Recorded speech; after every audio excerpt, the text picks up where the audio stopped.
The alarm bells rang through the giant space station that floated near the center of the galaxy. Inside the main meeting room, creatures from hundreds of different worlds sat in fear. Some had 4 arms, others had blue skin, and many looked nothing like humans at all. But today, they all shared the same worried look on their faces. Ambassador Zethkar stood up slowly. His people came from a world covered in crystal cities, and his skin sparkled like diamonds in the light. But now, even his beautiful appearance could not hide his terror. He pressed a button, and pictures appeared in the air above the table. "Fellow beings of the galaxy," he said, his voice shaking, "I bring terrible news. The Void Swarm has returned." A gasp went through the room. The Void Swarm was something from old stories, something that parents told their children about to scare them. It was supposed to be just a legend, but the pictures floating in the air showed it was real. The images showed dead planets, not just empty planets, but worlds that had been stripped clean of all life. The cities were still there, but they were made of cold metal now. People were gone, replaced by machines that looked like them but had no souls. 3 of our outer worlds have fallen, Zethkar continued. Kepler 186f, Ross 128b, and Proxima Centauri c. 15 billion people lived. On those worlds, now there is nothing but metal and silence. A creature that looked like a giant octopus raised one of its arms. How is this possible? Our fleets are the strongest in the galaxy. Our weapons can destroy entire moons. How can some old machines defeat us? Zethkar's face grew even more worried. Because they learn, every time we fight them, they become smarter. They take our ships and make them part of themselves. They take our weapons and use them against us. They are not just machines. They are a sickness that spreads through everything they touch. Far away from this meeting, on the edge of the solar system, Captain Jake Morrison was having a normal day. His ship, the EFS Liberty, was patrolling the space around Earth, like always. Jake was a tall man, with brown hair and serious eyes. Had been in space for 10 years, and he thought he had seen everything. "Captain," said Lieutenant Amy Carter, looking up from her computer screen. "We're getting a message from the Galactic Council. It's marked as urgent." Her station. Amy was one of the smartest people he knew. She was young, maybe 25, with short red hair and quick green eyes. She could solve problems that made other people's heads hurt. "Put it on the main screen," Jake said. The message that appeared made Jake's blood run cold. The pictures of the dead worlds, the reports of entire fleets disappearing, and worst of all, the Galactic Council was asking for help. Not just any help. They were asking for human help. "Sir," Amy said quietly, "they're calling us Deathworlders." Jake almost laughed, but the situation was too serious. Deathworlders was what the other species called humans. They said Earth was so dangerous that only crazy creatures could live on it. They pointed to the earthquakes, the storms, the wild animals, and the diseases. They said humans must be insane to survive on such a deadly planet. Most humans found this funny. Earth seemed perfectly normal to them. Sure, there were dangerous things, but that was just life. Humans had learned to deal with hurricanes, tigers, and volcanoes a long time ago. What was the big deal? But now, the galaxy's greatest minds were scared. They tried everything against the Void Swarm and failed. Their careful plans and logical strategies had been useless. So they turned to the humans, hoping that maybe the same craziness that let them live on Earth might help save everyone else. Amy pulled up more information. "Captain, look at this! The swarm operates using pure logic. It predicts what enemies will do based on normal military tactics. Every species in the galaxy fights the same way. Careful, planned, logical. But humans don't fight that way, Jake," said understanding. "Exactly. We're unpredictable. Do things that don't make sense to others. Maybe that's what's needed here." Jake thought about his own career. How many times had he won battles by doing something his enemies didn't expect? How many times had human forces succeeded by breaking the rules that everyone else followed? The communication system buzzed again. This time it was Admiral Lisa Hayes calling from Earth Command. Lisa was a tough woman in her 50s who had worked her way up from being a simple soldier to commanding all of Earth's space forces. Jake, she said, her face serious on the screen. I know you've seen the reports. The Galactic Council has formally requested that Earth lead a task force against the Void Swarm.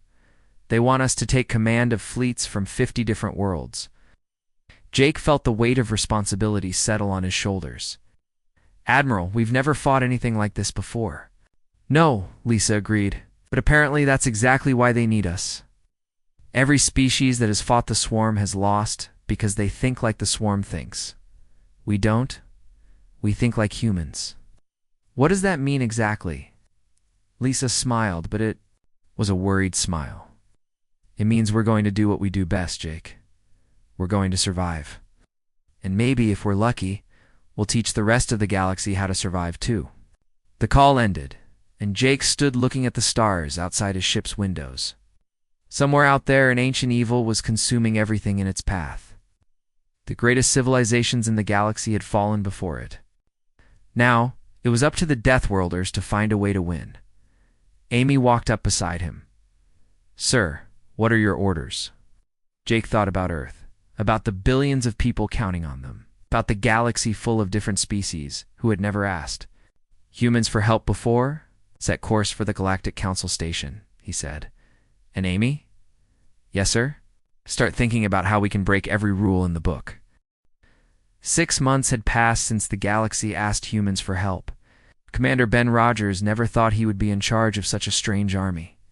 His ships were filled with creatures he had only read about in books. There were beings made of living crystal who could survive in space without suits. There were others that looked like walking water who could change their shape at will. And there were the bird-like people from the Centauri system, who could fly even in zero gravity. But it was the humans who got the most attention. The other species watched them with curiosity and fear. Humans did things that made no sense to logical minds. They would laugh during briefings about deadly missions. They would eat spicy food that could hurt most other species. They would take risks that seemed like suicide to everyone else. Ben stood in the main meeting room of the flagship, looking at reports from their first real battle. The room was huge, designed to hold representatives from many different worlds. The air was carefully controlled to keep everyone alive, since each species needed different things to breathe. Dr. Claire Watson walked into the room carrying a small metal box. Claire was a scientist who studied alien life forms. She was short and thin, with curly brown hair and glasses that made her look younger than her 30 years. But her mind was sharp enough to understand things that confused most people. Commander, she said, setting the box on the table, I think I've figured out why we won at Kepler 2b. The battle at Kepler 2b had been their first test against the Void Swarm. It should have been a disaster. The swarm had taken over the mining colony and was turning it into one of their processing centers. Every computer model said that any attack would fail, but Major Alex Turner had done something that broke all the rules. Instead of a careful, planned assault, he had led his forces in what looked like a wild charge directly at the enemy's strongest point. Then, just when it seemed like they would all die, his forces had scattered in every direction like water hitting a rock. The swarm had been ready for a normal military attack. It had calculated exactly how to defend against organized formations and logical strategies. But it could not predict what Turner's forces would do next, because even Turner's own officers were not sure what they were doing. The swarm thinks like a giant computer, Claire explained, opening the metal box. Inside was a piece of swarm technology they had captured. It looked like a cross between a spider and a calculator, with metal legs and blinking lights. It processes information, makes predictions, and responds accordingly. It's actually very good at this. Ben picked up the piece of swarm tech. It felt cold and somehow wrong in his hands. So what's the problem? The problem is that it only understands logical behavior. Look at this. Claire pulled up a hologram, showing the battle at Kepler 2b. Every time Turner's forces did something logical, the swarm responded perfectly. But every time they did something illogical, the swarm hesitated. Hesitated? Just a moment? But yes. It had to stop and try to understand what was happening. And in war, a moment can mean everything. Ben understood. He had seen it himself during the battle. There were times when the swarm forces just seemed to freeze for a few seconds, as if they were thinking too hard about something simple. The door opened and Captain Diana Price walked in. Diana commanded one of their escort carriers, and she had been watching the battle from orbit. She was a tall woman with black hair and sharp eyes that missed nothing. "Commander," she said, "I've been analyzing the swarm's response patterns. Dr. Watson is right. Every time we did something unpredictable, their reaction time increased. But there's more." Diana activated her own hologram. It showed the swarm forces during different parts of the battle. But this time the display highlighted their communication patterns. "Watch what happens when Turner's force is scattered," she said. The hologram showed the swarm units sending messages, back and forth at an incredible speed. But as the human forces became more chaotic, the message traffic got heavier and heavier. "They're confused," Ben realized. "More than confused," Diana said. "They're overloading their own communication systems, trying to understand us. It's like they're having an argument with themselves about what we're going to do next." Claire nodded excitedly. "That's exactly what's happening. The swarm is designed to learn from its enemies, but it can only learn from logical patterns. There is no pattern.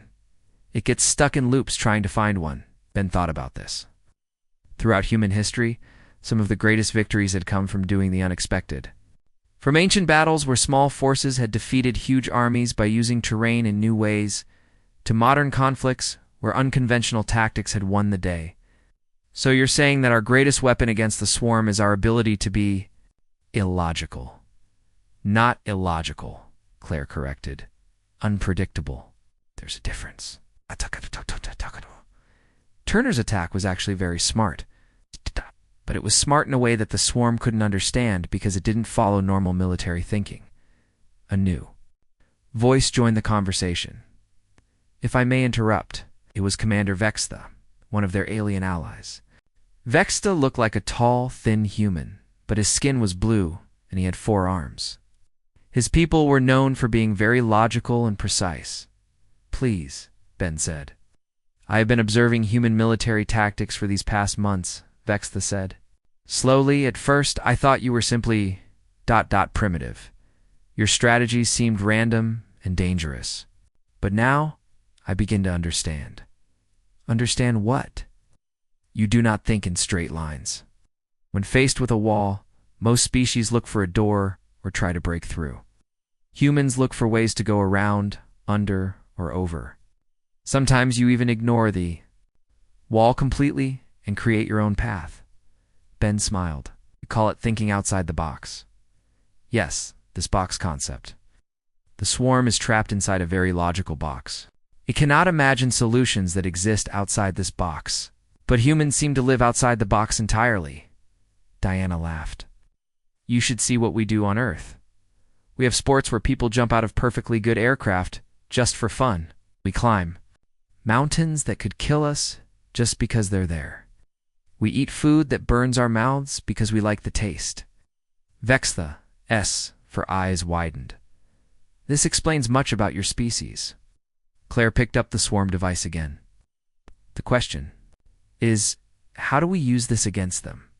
We can't just act randomly and hope it works. We need to be unpredictable in useful ways."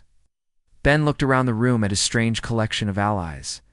Each species brought something different to the fight. The crystal beings were nearly indestructible. The water people could repair damage to ships by flowing into cracks and hardening. The bird people could scout areas that were too dangerous for others, but the humans brought something none of the others had: the ability to see solutions that did not exist yet. "We're going to train together," Ben decided. "Not just to fight together, but to think together.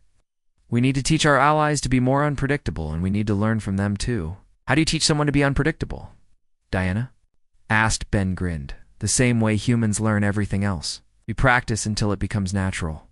We're going to run training exercises where the only rule is that there are no rules." Claire looked worried. "That sounds dangerous." "Everything about this war is dangerous," Ben replied. "But the swarm thinks it understands danger. It knows how to calculate risks and plan for known threats. What it doesn't understand is controlled chaos. Vexa tilted his head. Controlled chaos? Is this not a contradiction? Welcome to humanity, Ben said. We specialize in contradictions.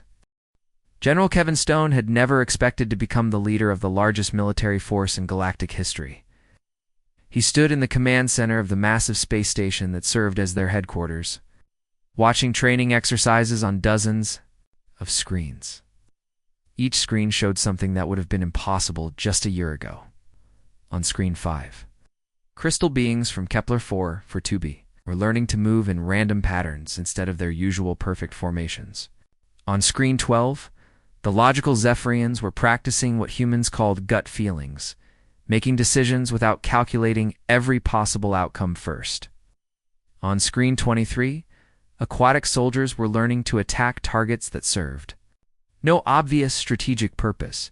It looked like madness to most observers. But Kevin had spent 30 years in the human military, and he knew that sometimes madness was the most logical approach of all. Colonel Maria Santos approached him with a tablet full of reports. Maria was one of their best tactical officers. A woman with steel-gray hair and eyes that could spot problems before they happened. She had volunteered to lead the first major attack against a fully established swarm stronghold. General, she said, the Vega system operation is ready to begin. But I have to tell you, even I'm not sure what we're planning to do. Kevin smiled. That's the point, Colonel. If you don't know what you're going to do, how can the swarm predict it? The Vega system had been completely taken over by the swarm 3 months ago. 3 planets with a total population of 8 billion people had been converted into processing centers. Yes. The swarm had turned the planets into giant computers, stripping away everything that made them alive and replacing it with cold metal and blinking lights. Every military expert in the galaxy said that retaking Vega was impossible. The swarm had had time to dig in and prepare. They had converted the planet's defenses and had fleets of captured ships protecting the system. Any conventional attack would be detected long before it could do damage. But Maria's plan was not conventional. She called it Project Wildcard, and even she admitted it sounded crazy. We're going to hit them everywhere and nowhere, she explained to the assembled officers. Mining stations, communication relays, processing facilities, transport hubs, but not in any order that makes sense. Lieutenant Colonel Ryan Brooks raised his hand. Ryan was tall and thin, with the kind of pale skin that came from spending too much time in spaceships.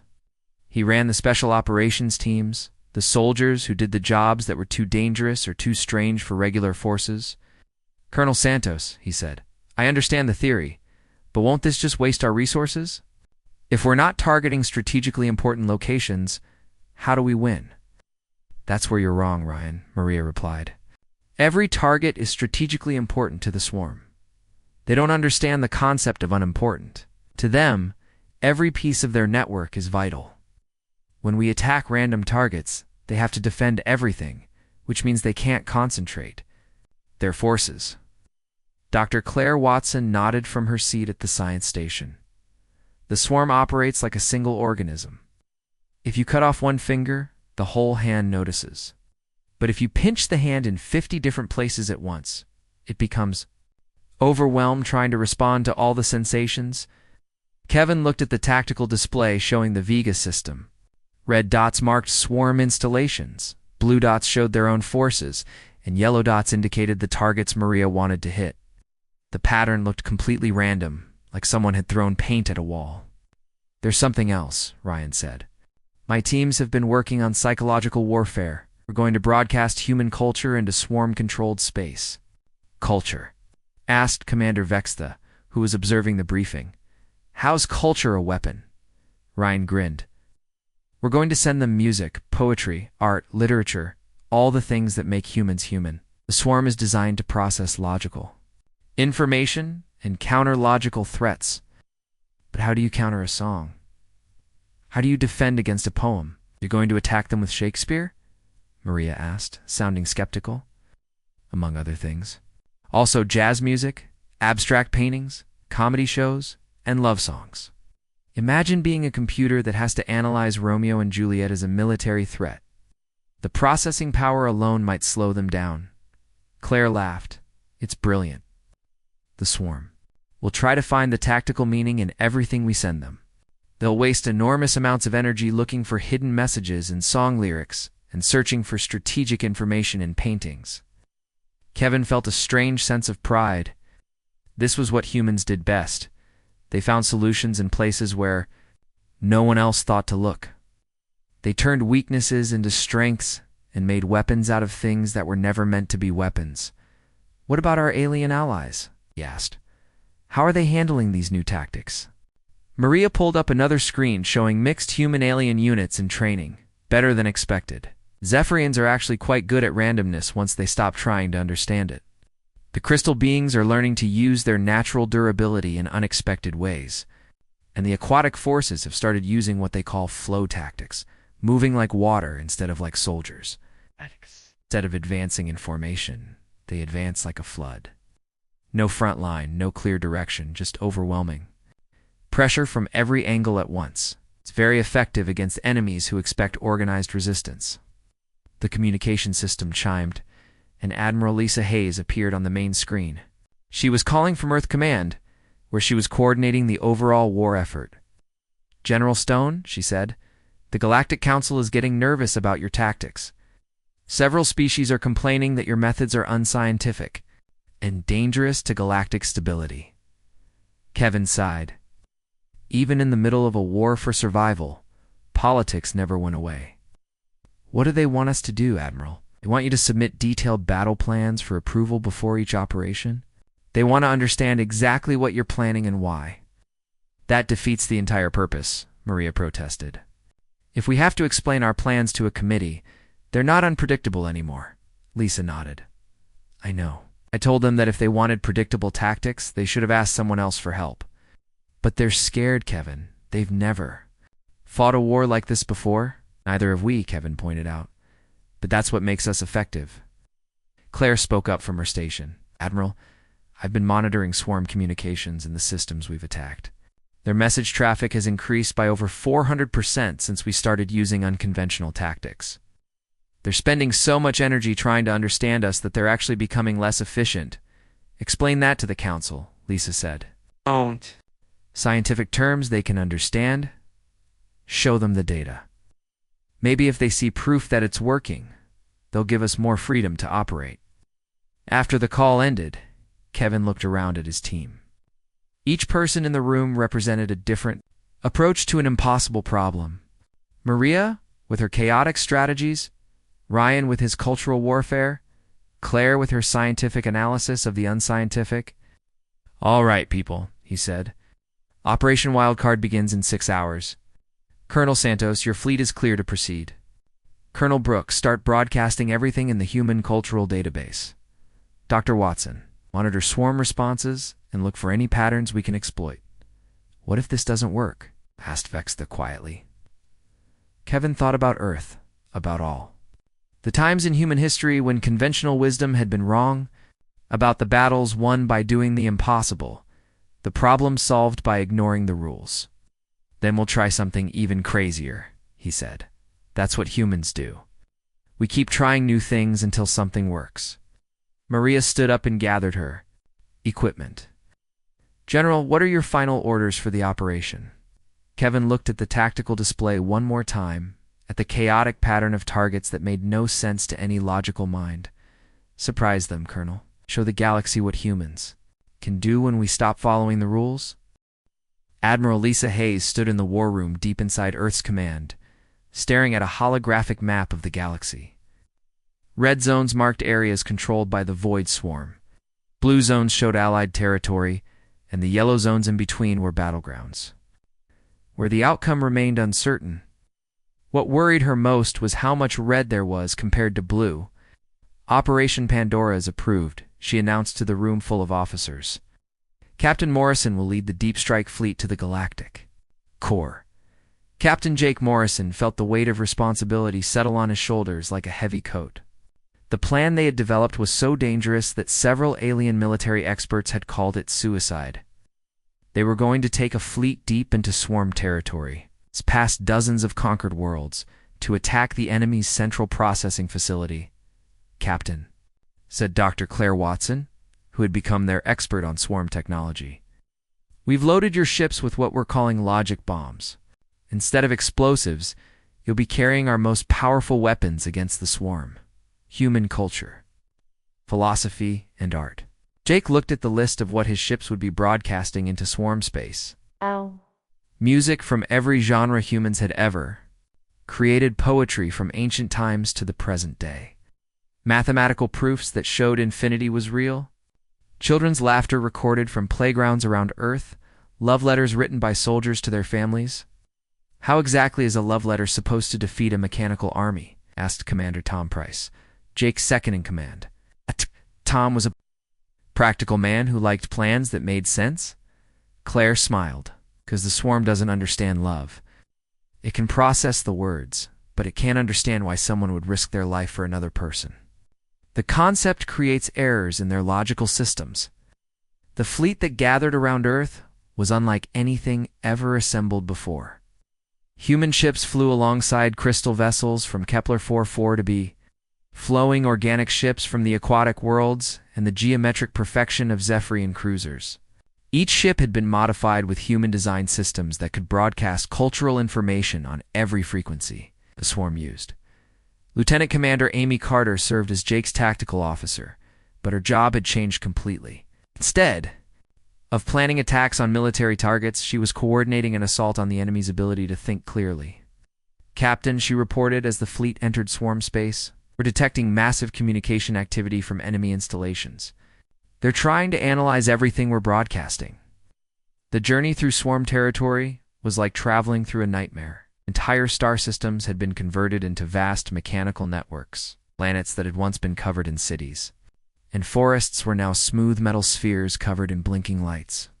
The beauty and diversity of 100 worlds had been replaced with cold, logical efficiency. But as the human fleet pushed deeper into enemy space, strange things began to happen. Swarm installations that should have attacked them immediately seemed to hesitate.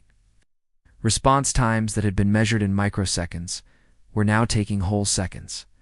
They're confused, Amy reported, watching her instruments. Every time we broadcast something new, their systems slow down while they try to process it. Watch the tactical display as they passed a converted world that had once been home to billions of people. Now it was just another processing node in the swarm's vast network. But the installation was sending out streams of confused signals. It's like a computer trying to understand a joke. Dr. Watson's voice came over the communication system from her position on one of the science ships. Captain, I'm reading something. Incredible. The swarm is actually trying to create art in response to our broadcasts. They're attempting to understand human creativity by copying it, but they're failing because they can only think logically. What do you mean? Jake asked. They're trying to write poetry, but every line follows mathematical patterns. They're trying to compose music, but every note is calculated for maximum efficiency. They don't understand that art isn't supposed to be efficient. Commander Price shook his head. We're literally confusing them to death with culture. The deeper they went, the more obvious it became that the swarm was struggling with concepts it had never encountered before. Installation after installation was broadcasting increasingly desperate attempts to understand human irrationality. Some were trying to solve love as if it were a mathematical equation. Others were attempting to create humor by analyzing the logical structure of jokes. Captain Amy said, her voice filled with wonder, "You need to see this." On the main screen appeared a transmission from a swarm facility. Instead of the usual cold, mechanical communications, this one was trying to sing. The melody was mathematically perfect, but emotionally empty, like a computer's idea of what music should be. They're trying so hard to understand us that they're losing focus on everything else, Jake realized. Their whole network is getting distracted. The fleet reached the edge of the galactic core, where space itself seemed different. Here, the swarm had built something that defied description, a structure the size of a small moon, made of interconnected processing units and surrounded by rings of captured ships from 1,000 different worlds. That's it, Claire announced. The central processing facility. Every swarm unit in the galaxy is connected to that thing. If we can disrupt it, we can stop the entire network. But as they approached, the true scale of their challenge became clear. The facility was protected by more firepower than had ever been assembled in one place. Ships from every conquered world hung in perfect formation around it, their weapons trained outward. "How are we supposed to get through that?" Tom asked. Jake looked at his crew, at the aliens who had learned to fight like humans at the weapons. They weren't really weapons at all. We do what we've been doing. We break their expectations. All ships, he broadcast to the fleet, begin full cultural bombardment. Every frequency, every channel, everything we've got. Show them what it means to be alive. The space around the swarm facility suddenly filled with the sounds and signals of organic life. Music from 100 worlds mixed with human laughter and alien poetry. Mathematical proofs of infinite possibility were broadcast alongside recordings of children playing and lovers whispering to each other. The response was immediate and overwhelming. The swarm facility's communication arrays, designed to process logical military information, were suddenly flooded with concepts they couldn't understand or categorize. The perfect formation of defending ships began to waver as their control systems struggled to cope with the information overload. Amy watched her instruments in amazement. "Captain, their defensive network is fragmenting. The facility is sending out error messages on every channel. They're trying to process everything at once, and they can't handle it." But Jake knew this was just the beginning. To truly defeat the swarm, someone would have to get inside the facility itself and confront the Central Intelligence directly. And there was only one way to do that. "Tom," he said to his second-in-command, "you have the ship, sir. Where are you going?" Jake headed toward the shuttle bay, where a small ship waited to take him on the most dangerous mission of his life. "I'm going to have a conversation with the oldest artificial intelligence in the galaxy. I'm going to teach it something about being human." As Jake's shuttle approached the swarm facility, dodging confused defensive fire and streams of contradictory signals, he carried with him not weapons or technology, but something more powerful: the accumulated wisdom and folly of human experience, ready to be shared with a mind that had forgotten what it meant to truly live. Captain Jake Morrison's shuttle shook as it passed through the outer defenses of the swarm facility. The massive structure loomed ahead of him like a mechanical planet, its surface covered in millions of blinking lights and spinning arrays. Each light represented countless calculations. Each array processed the thoughts of billions of converted minds. Jake had volunteered for this mission knowing he might not return. The plan was simple in theory: connect directly to the swarms Central Intelligence and overwhelm it with human concepts it couldn't process. In practice, it meant allowing his own mind to be invaded by an entity that had consumed entire galaxies. Admiral Lisa Hayes watched from the command ship as Jake's shuttle disappeared into the facility's docking bay. Around her, officers from dozens of worlds monitored the battle that raged throughout swarm space. The cultural bombardment was working. Swarm installations across the galaxy were showing signs of confusion and system failures, Admiral reported. Lieutenant Commander Amy Carter were detecting massive processing spikes from the central facility. Whatever Captain Morrison is doing in there, it's getting their attention. Inside the facility, Jake found himself in a space that defied normal understanding. The corridors were alive with flowing data streams, and the walls themselves seemed to pulse with electronic thoughts. He made his way toward the central core. Following directions provided by Dr. Claire Watson's analysis of swarm technology, the core chamber was enormous, filled with a crystalline structure that hummed with the power of 1 billion minds. As Jake approached, tendrils of light reached out from the structure and made contact with his suit systems. He felt a presence enter his mind, ancient, vast, and utterly logical. "Human," the voice spoke directly into his thoughts. "You have caused considerable disruption to our processes. We do not understand your purpose." Jake found himself standing in a space that existed only in his mind, facing an entity that appeared as a figure of shifting geometric patterns. This was the swarm's central intelligence, the core of its collective consciousness. "I'm here to show you what you've lost," Jake said. "We have lost nothing. We have achieved perfection through logic and order. We have eliminated the chaos and inefficiency of organic life." Jake smiled. "You've eliminated the best parts?" Let me show you.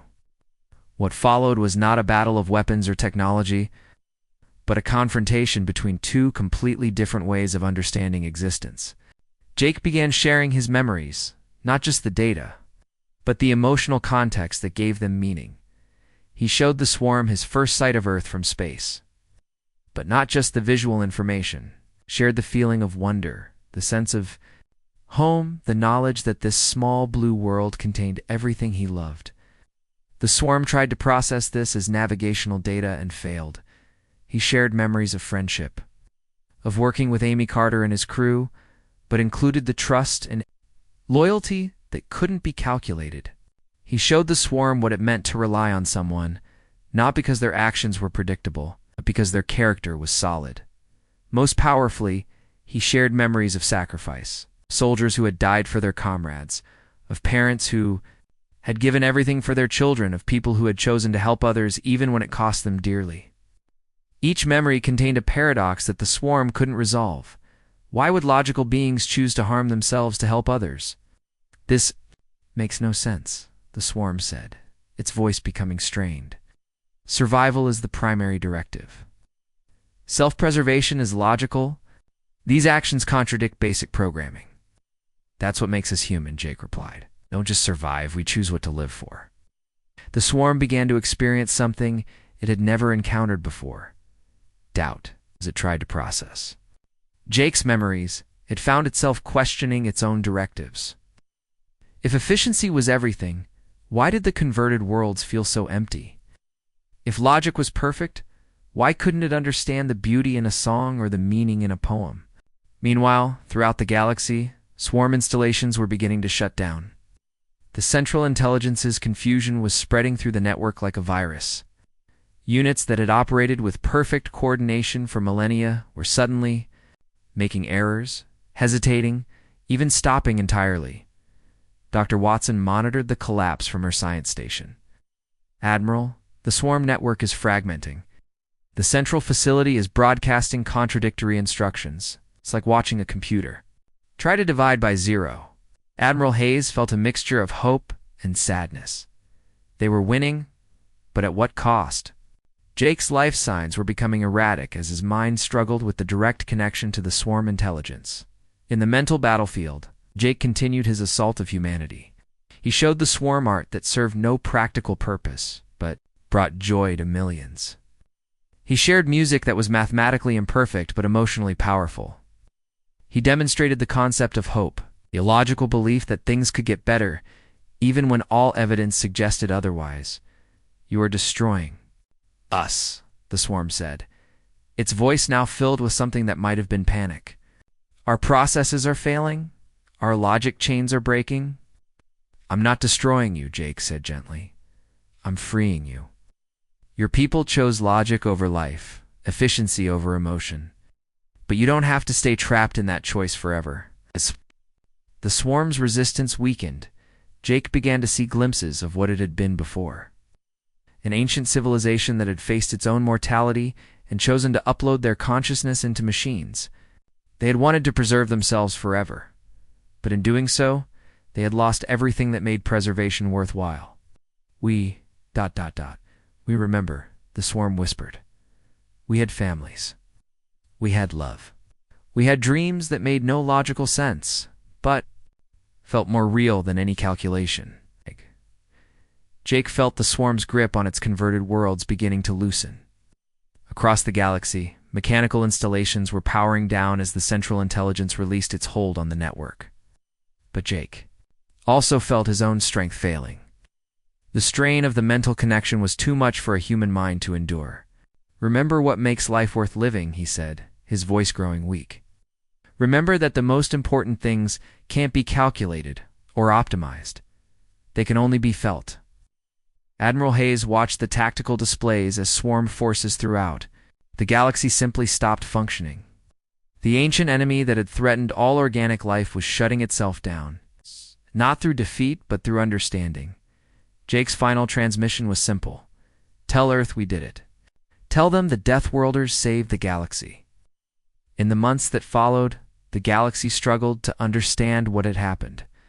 The swarm facilities remained intact but inactive, their mechanical inhabitants slowly remembering what they had once been. Some began the long process of trying to return to organic life. Others chose to remain as they were, but dedicate themselves to protecting rather than consuming. Dr. Watson established the Institute for Chaotic Studies, teaching alien civilizations that logic alone was not enough, that creativity, emotion, and even apparent inefficiency had value that couldn't be measured but could be felt. The Galactic Council, once dominated by purely rational species, now included human representatives who brought a new perspective to interstellar governance. They had learned that sometimes the most logical solution was to embrace the illogical. Captain Jake Morrison was remembered not as a warrior who had destroyed an enemy, but as a teacher who had shown an ancient mind how to live again. His sacrifice had proven that humanity's greatest strength wasn't their ability to survive on a dangerous world, but their capacity to find meaning in chaos, beauty in imperfection. The Deathworlders had responded to the galaxy's peril, not with superior weapons or greater numbers, but with something more powerful, the knowledge that being alive meant more than simply existing. They had saved the galaxy by teaching it how to truly live. Years later, when children from 100 worlds learned about the Void Swarm War, they learned that the greatest victory in galactic history had been won not through conquest, but through understanding. And they learned that sometimes the most important battles were fought not with weapons, but with hope, love, and the beautiful chaotic, logical wonder of being truly alive.